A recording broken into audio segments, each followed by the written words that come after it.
ये कहानी एक जंगल की है। उस जंगल में एक बहुत बड़ा हरा भरा घना वृक्ष था। उस वृक्ष के आसपास छोटी छोटी हरी हरी घास उगा करती थी।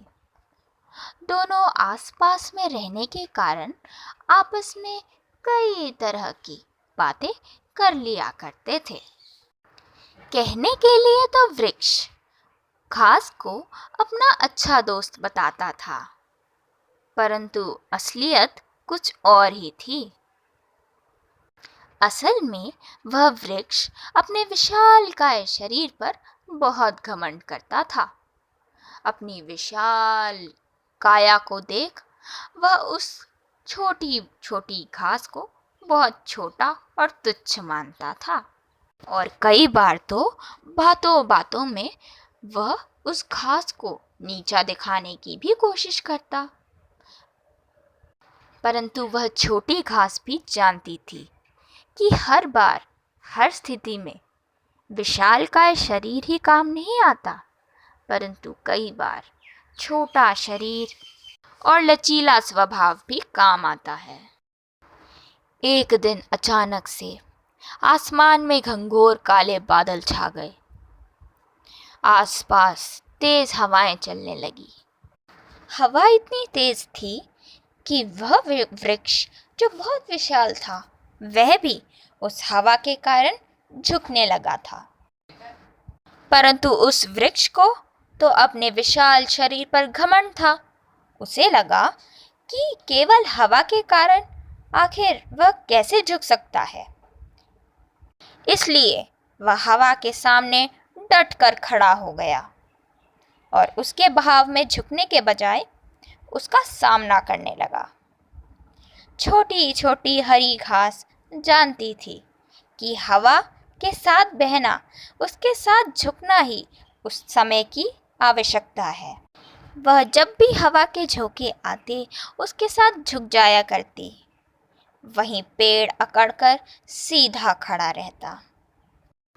अचानक हवा का ऐसा बहाव आया कि पेड़ उखड़कर गिर गया।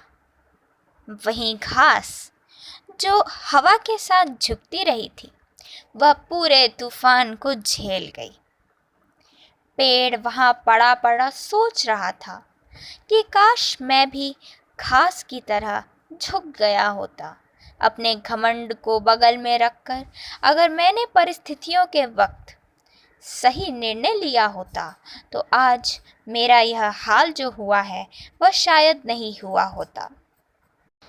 घास जानती थी कि हवा के बहाव में अगर मैंने अपना घमंड दिखाकर सीधा रहने की कोशिश की तो और कुछ नहीं बल्कि यही होगा कि मैं उखड़ जाऊंगी। आज पेड़ के घमंड ने ही उसके काल को न्योता दिया था। शायद पेड़ ने यह नहीं सोचा था कि हवा के आगे उसका विशाल शरीर उसके कोई काम नहीं आएगा। और वहीं घास के छोटे और लचीले स्वभाव ने ही आज उसकी जान बचाई थी। बारिश के बाद घास की रौनक और बढ़ गई थी। अब वह ताज़ी और ज़्यादा हरी लग रही थी। वहीं पेड़ जो पहले विशाल एवं हरा भरा घना था अब तो वह था ही नहीं। पेड़ के नाम पर बची थी तो सिर्फ उसकी खाल।